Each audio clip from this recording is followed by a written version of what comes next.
Greetings from my office at Houston City College. I was teaching my first directing class last week when I thought of something that Chloe Zhao said recently in an interview about her latest film, Hamnet, which, if you haven't seen it, go see it. It's amazing. It is devastating, so be prepared. I was like dry heaving sobs throughout the whole thing, trying not to be too loud in the theater. But, English is not her first language, and Shakespearean English is nobody's first language. And she was talking about how for the Hamlet scenes, she had to rely on her actors, but also, kind of more importantly, she had to rely on the feeling of the take in terms of whether they got what she needed or not. And in my directing class last week, I always start by screening this AI written movie called Sunspring, which came out almost 10 years ago. And the language, it is English in terms of the words, but the way the words are put together do not make any logical sense. And it's such an interesting exercise watching it because I think, one, it really conveys what your job as a director is, because it's not really about the words on the page. It's about the feeling. It's about the subtext. It's about what's going on in the story and in these characters and between these characters. And the other side that I think is really interesting is that it also holds up a mirror to you as an audience member and how much you're trying to make sense of whatever you're seeing and hearing. You're just constantly trying to make it make sense. And when it literally doesn't make sense, your brain kind of breaks. And as a director, I think it's important to know that your audience is going to constantly be looking at what you're presenting them and listening to what the characters say and trying to kind of make sense, their own sense, of what it is that the story is that you're telling. So I think it's such a great exercise, really, for any filmmaker. And I always start my directing class out with showing this AI written short.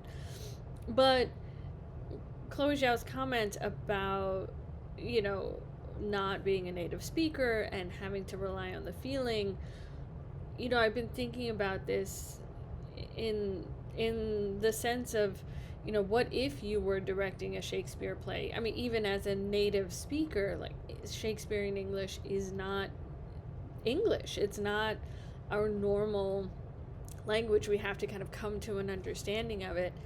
And that just kind of took me down this rabbit hole where, as a writer-director, I do all this character study. It is in my language, how I write it, how I speak, how I think. It is my language. And I remember directing, I think it was on the short for Acid Test, my actor who plays the dad was asking me about the way a line was written. And he was like, I understand what you mean. And he was like, but I don't really understand why the words are put together this way. The syntax was throwing him off. And he kind of he needed to know, was the syntax important for the character or not? Or could he kind of modify it to something that felt more comfortable? And he just needed to understand it better. And it was an interesting moment because for me, I was kind of like, well, it makes perfect sense. It makes perfect sense to me because language, and this is something interesting for writing and especially dialogue, your dialogue or a character's dialogue reveals, region that they grew up in, socioeconomic status, often education levels, cultural or religious influences, or groups that they belong to.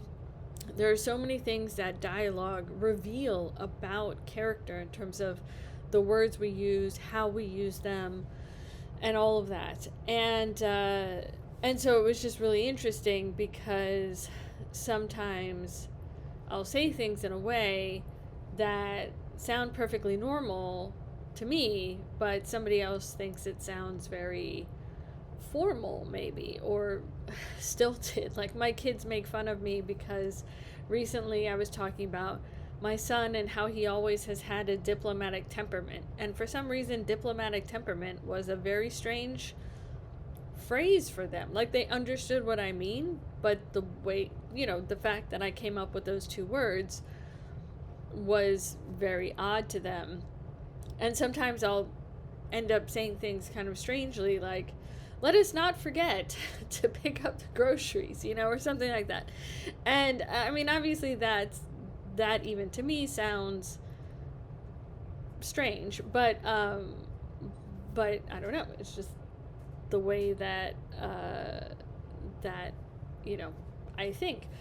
So anyways, my point to all of this is that even as a writer director, your language that makes sense to you and how you've written it might not make sense to a producer or to an actor reading those lines. Even your stage descriptions, might not be fully clear. And you have to realize that everybody is coming to your project as if it were a foreign language to a certain extent. Even if they're native English speakers, it still is coming from somebody else's mind.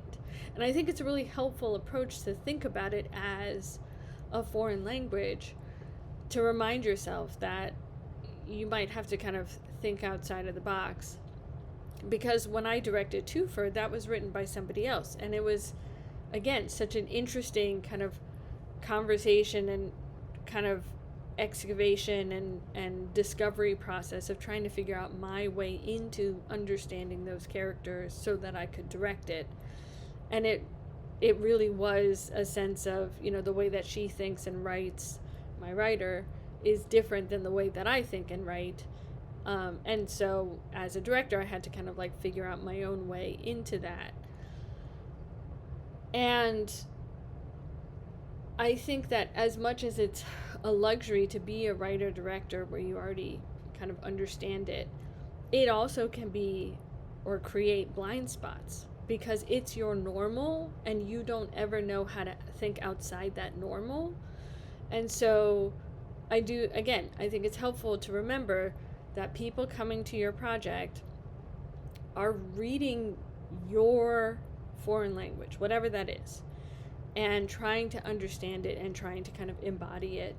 And that might help you kind of break outside of, your normal, to be able to answer questions or to even see some of the problems that might be arising or the clarity issues.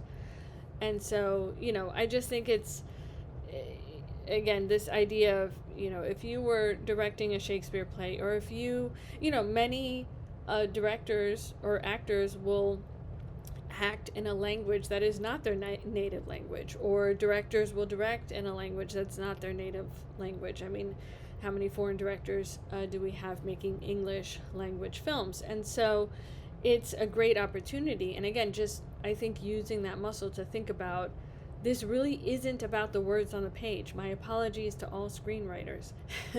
As a screenwriter, your words don't really matter in terms of exactness. They matter in terms of what they're conveying, the structure that they're creating, the how it translates to something that is an audio-visual experience that people are going to feel on a subconscious, subtextual level.